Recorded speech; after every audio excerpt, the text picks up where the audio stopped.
오늘 함께 보실 말씀은 미가서 2장 말씀입니다. 구약성경 1292페이지 1292페이지 미가서 2장 1절에서 11절까지 말씀.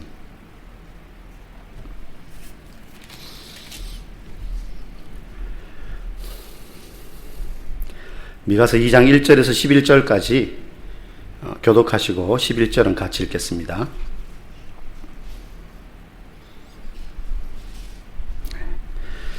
그들이 침상에서 죄를 꾀하며 악을 꾸미고 날이 밝으면 그 손에 힘이 있으므로 그것을 행하는 자는 화 있을진저.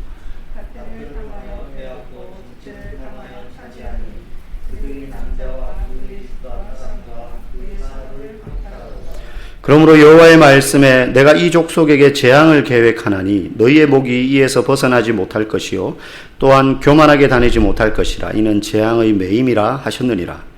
그때 너희를 저주하는 시를 지으시고 그 생모를 불러오기를 우리가 온전히 말하게 되었도다.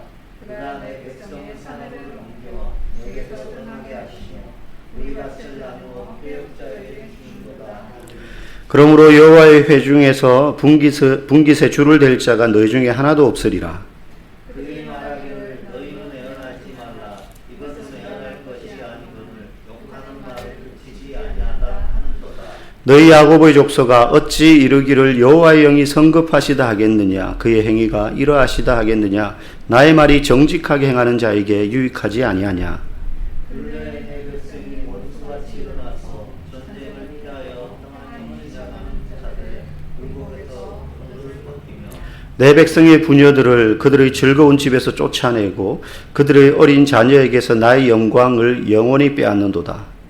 이것은 너희가 쉴 곳이 아니니 일어나 떠나시려다.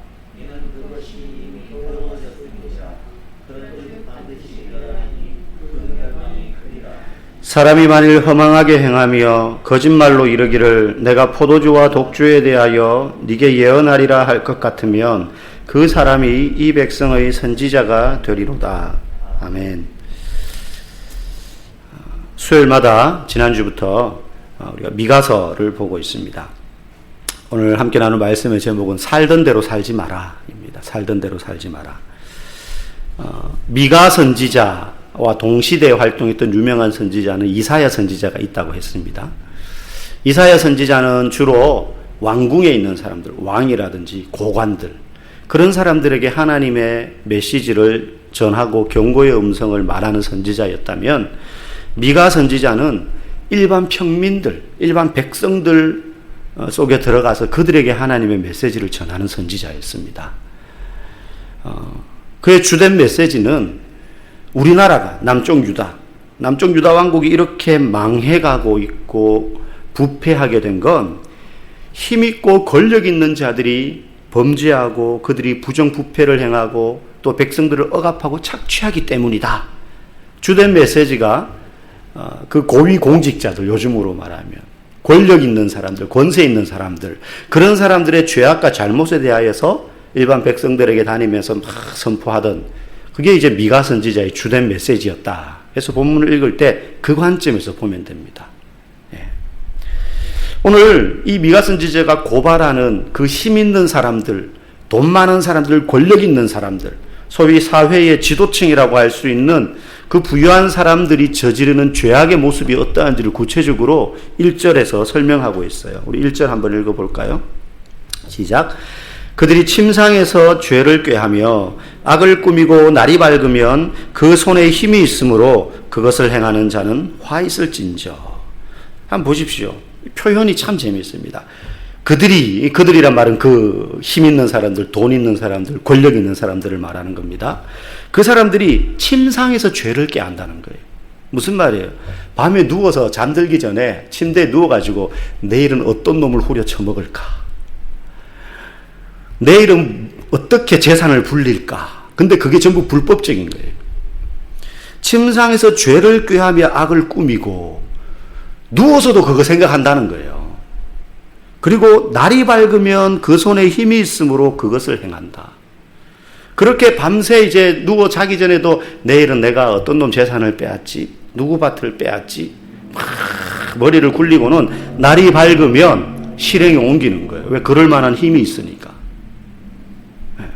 어떻게 재산을 불릴까? 여러분, 악은요, 얼마나 부지런한지 모릅니다. 악은 얼마나 부지런한지 몰라요. 영적 세계도 마찬가지거든요. 악한 마귀가 배고파 굶주려서 우는 사자와 같이 삼킬 자를 두루 찾아다닌다고 했습니다. 두루 찾아다닌다.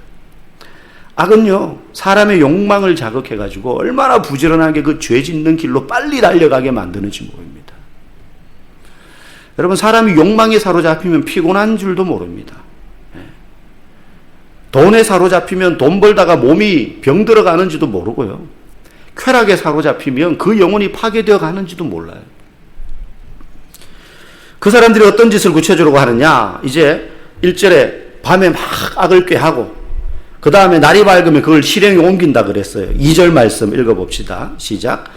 밭들을 탐하여 빼앗고 집들을 탐하여 차지하니 그들이 남자와 그의 집과 사람과 그의 산업을 강탈하도다. 네? 밭을 탐하여 빼앗고 집들을 탐하여 빼앗고 자기 밭 자기 집이 그렇게 크고 넓고 많은데도 또 남의 밭 남의 땅 떼기 남의 집 이걸 어떻게 하면 빼앗을까 고민하고는 밤에 그 다음날 그걸 다 실행에 옮겨요. 산업을 강탈해요. 장사하는 사람은 그 장사하는 수익 아니면 그 사업체 이걸 빼앗아 버리는 거예요. 여러분, 오늘날에도 뭐 사실 다르지 않습니다. 더 방법은 교묘해지고 있지 않습니까? 법은 그렇다 그러잖아요. 돈 있고 힘 있는 사람한테는 구멍이 얼기설기하고 가난한 서민들한테는 촘촘한 그물이어서 아무도 못 빠져나가게 만들고 뭐 그런 얘기 우스갯소리로 하잖아요. 신도시가 개발된다, 그린벨트가 또 뭐 해제된다 그러면 누가 제일 먼저 합니까? 담당 공무원, 정치인들과 연줄 있는 사람.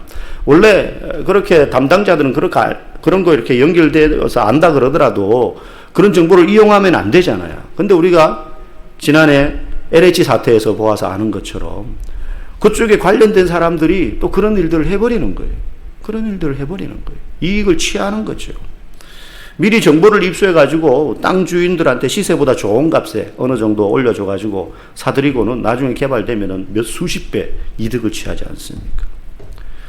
여러분, 우리나라 땅덩이가 넓지 않지만 상위 6%의 재력가들이요, 우리나라 국토의 70%를 소유하고 있습니다. 그러니까 94%의 사람들은 나머지 30% 땅 가지고 아둥바둥 사는 거예요. 상위 6%가 우리나라 국토의 70%를 소유하고 있어요. 정부 땅 외에 개인 사유지.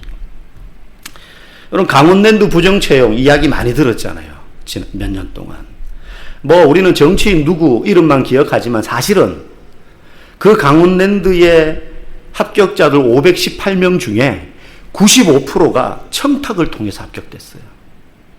5,000명이 넘는 청년들이 지원을 했거든요.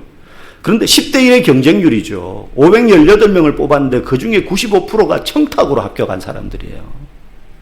거기 강원랜드 인사 수사를 통해서 다 드러났잖아요. 거기 강원랜드 인사 담당자가요, 청탁 전화를 최대 하루에 200통을 받았대요. 계속 내 사촌이, 내 친구 아들이, 뭐 조카가 걔 좀 넣어주라. 나머지는 다 들러리였던 거예요. 나머지는 다 들러리였던 거예요.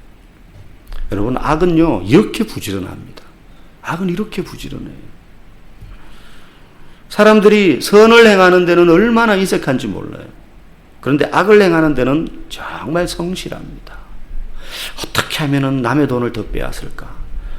여러분, 타인에게 유익을 끼치기 위해서는 필연적으로 자신의 시간이나 물질이나 몸을, 환경이나 공간을 희생하고 헌신해야 되지만 이 세상의 자원은 한정되어 있다 보니 내가 이익을 얻으려면 다른 사람이 가지고 있는 것을 빼앗아 오지 않으면 안 되게끔 이 세상 구조가 되어 있습니다. 파이 먹을 건 일정한데 그걸 똑같이 나눌 수가 없잖아요. 이 사회 체제가 자본주의 사회니까. 그렇죠? 그러니 조금 더 힘이 있고 정보력이 있고 그런 위치에 있는 사람들이 더 많이 가져가는 거예요. 자본주의 사회라는 게 그런 거 아닙니까? 어떤 어촌 마을에 이제 다 주민들이 어부인데 다 똑같은 사이즈의 배를 몰고 나가서 고기를 잡으니까 일정한 양을 잡는 거죠. 비슷한 양을. 그런데 큰 돈 많은 사람이 다른 사람 배보다 수십 배 큰 배를 만들어가지고 고기를 잡는데 다 쓸어 담는 거예요. 다 쓸어 담는 거죠. 막 재산이 불어납니다. 그러니까 어장의 고기가 점점 없어지게 되는 거예요.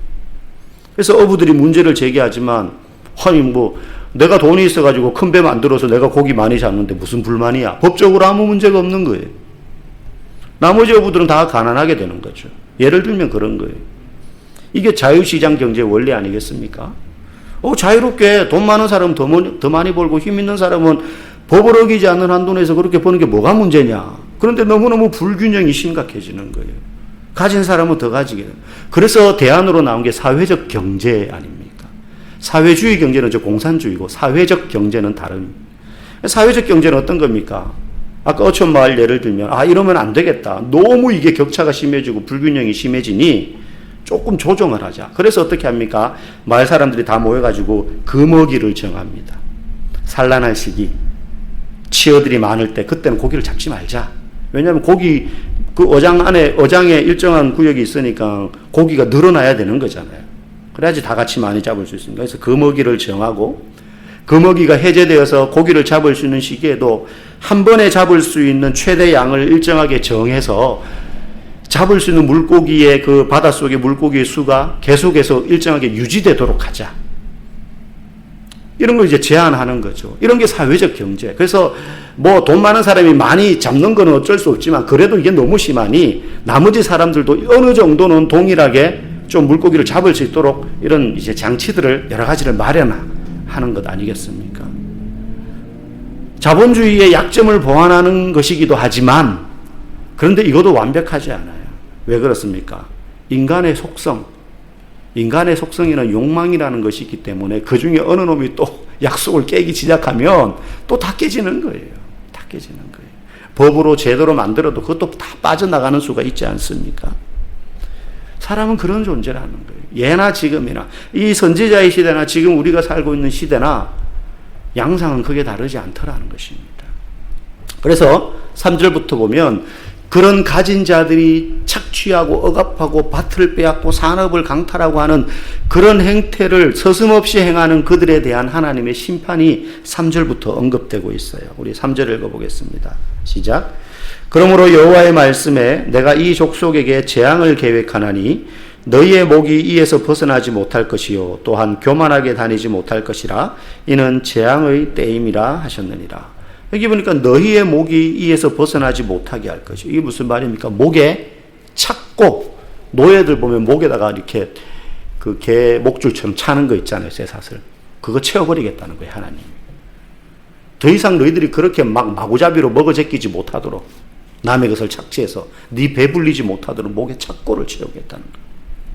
4절에 보니까 그가 내 백성의 산업을 옮겨 내게서 떠나게 하시며 여기서 그는 하나님을 말하는 겁니다. 우리 밭을 나누어 패역자에게 주시는도다. 너희들이 권력과 지위를 이용해 가지고 일반 사람들 가난한 사람들 거 막 착취했는데 그거 너희들의 대적들한테 다 빼앗아서 내가 줘버리겠다는 거예요. 너희들 원수들한테 다 나눠줘 버리겠다는 거예요. 뭐 전쟁을 통해서 침탈당하든 너희들보다 더 힘 있는 대적들에게서 다 탈취당하게 내가 해버리겠다. 하나님의 심판이죠. 하나님의 심판. 그런데 문제는 내부에 있습니다. 미가 선지자가 이렇게 예언을 하고 있거든요. 너희들 그렇게 가진 자들, 힘 있는 자들이 없는 사람들 탈취해서 그렇게 살면 하나님이 너희들의 목에 착고를 채우고 너희 재산들 다 빼앗아가지고 대적들한테 내가 나눠줘 버릴 거야 라고 하나님이 말씀하셨어 라고 있는 자들에게 막 외쳤어요. 그러자 어떤 사람들이 나타나느냐? 거짓 선지자들이 나타납니다. 거짓 예언자들. 6절부터 그 거짓 예언자들이 하는 이야기예요. 우리 6절 한번 읽어볼까요? 그들이 말하기를 너희는 예언하지 말라. 이것은 예언할 것이 아니거늘 욕하는 말을 그치지 아니하는도다 하는도다.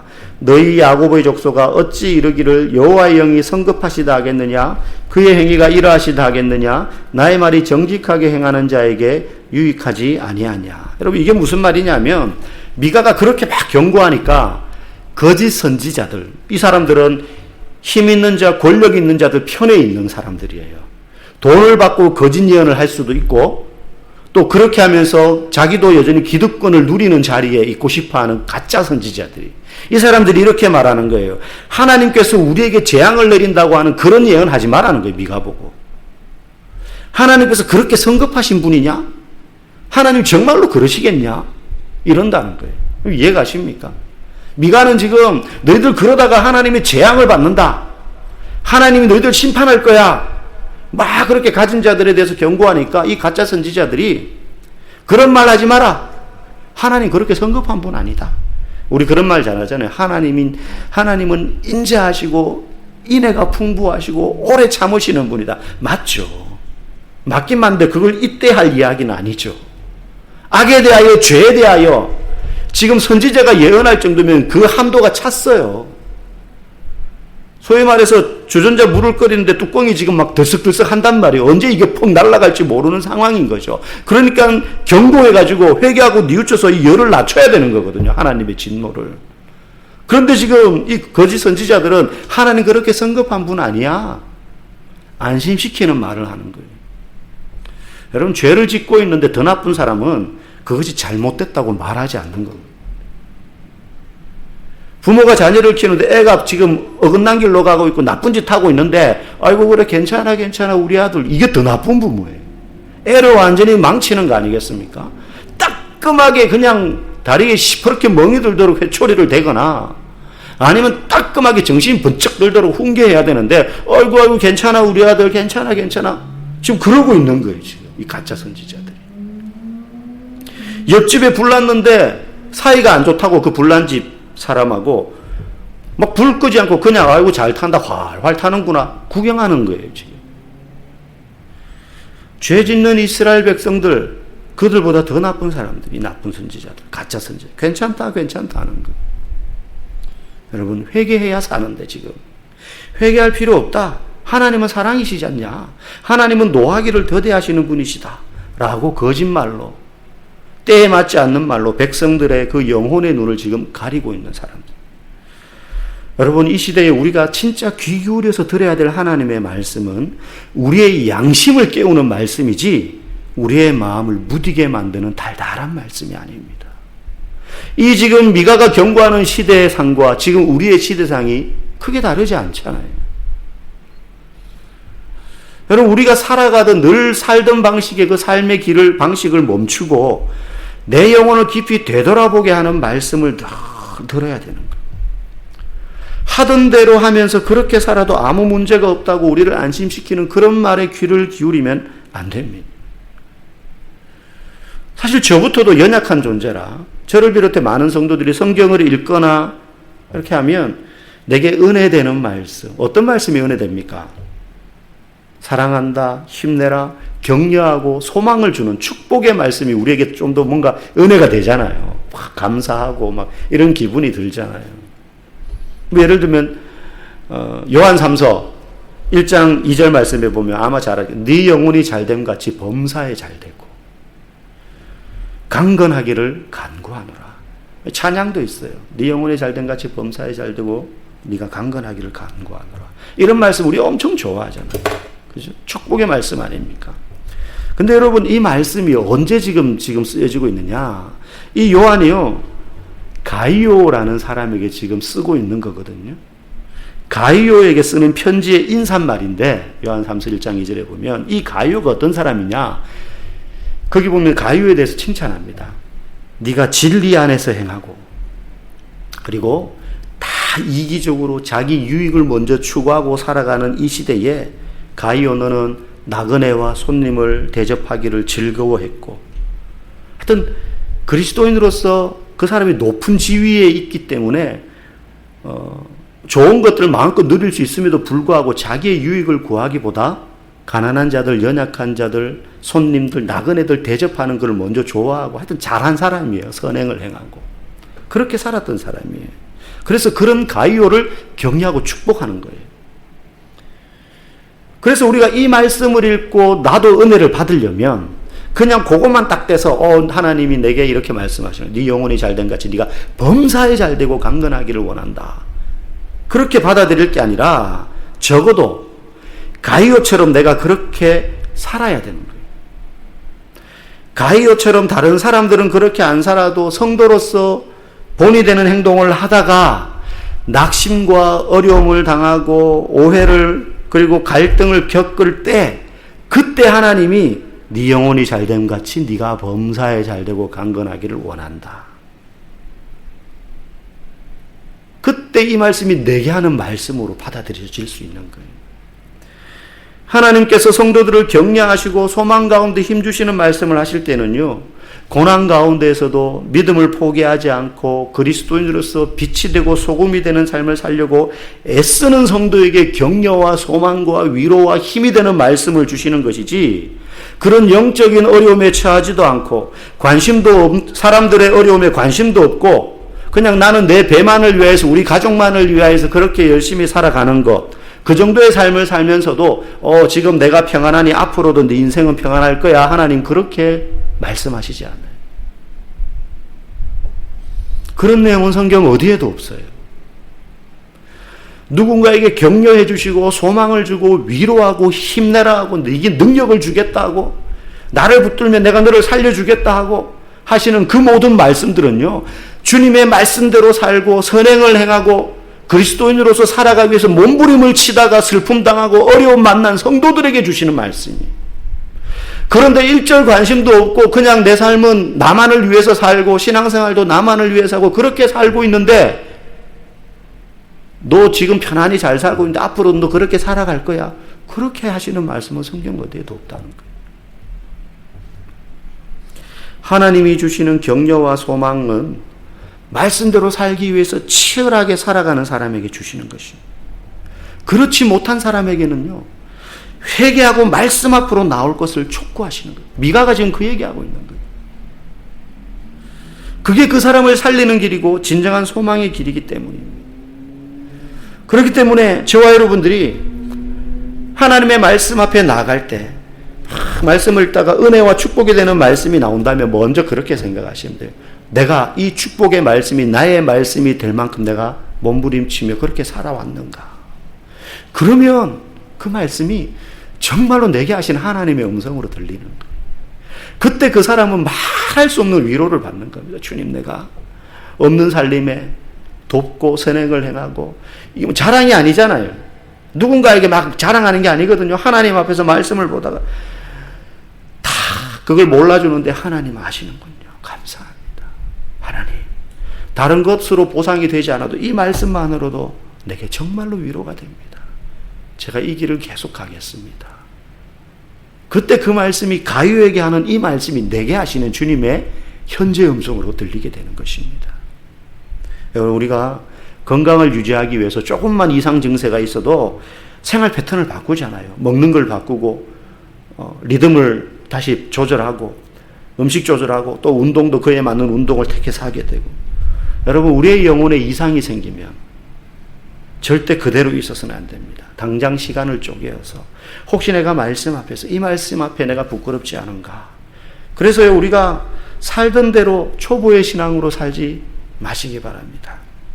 예수를 믿을수록 교회를 다닐수록 삼키기 좋은 단말씀 무른 말씀만 먹던 사람에서 쓴말씀 단단한 말씀에 우리가 더 귀를 기울여서 그 말씀을 우리가 소화하고도 남을 만큼의 그러한 성숙한 성도들 다 되어질 수 있기를 주님의 이름으로 간절히 축복합니다.